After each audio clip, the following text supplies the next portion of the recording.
నమస్కారం సార్. రై అదేమిట్రా ఈ సూట్లో భలే ఉన్నావన్నయ్య. బాబు నానమ్మ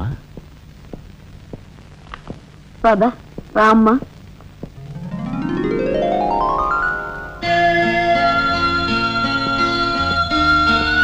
బాబు వదిన, నీ సర్వస్వం మా కుటుంబం కోసం ధారపోసావు. అటువంటి నువ్వు సౌభాగ్యం కోల్పోవడం మా దురదృష్టం.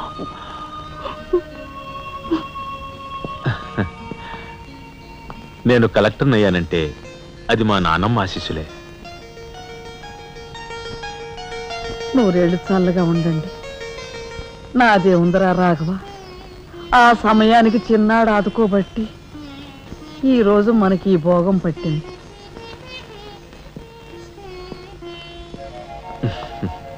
నువ్వు లేకపోతే నేను లేని తమ్ముడు. You are my friend, philosopher and guide.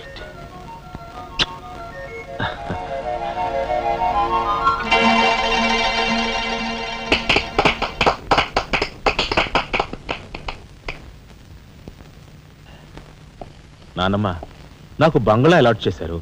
మనమంతా ఈ రోజే ఆ బంగ్లాకు వెళ్తున్నాం. మన గ్యాంగ్ అంతా ఆ బంగ్లాకి ఎందుకన్నయ్య?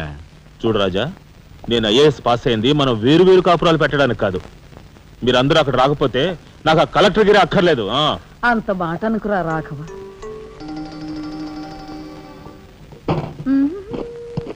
కన్యా, ఏమిటి నువ్వు కూడా బట్టలు సర్దుకుంటున్నావా? తప్పదు కదా మరి. ఏమిటి తప్పదు? అక్కడికి వచ్చి నువ్వు మా పీకల మీద ఎక్కడానికా? నువ్వు రావడానికి వీలేదు.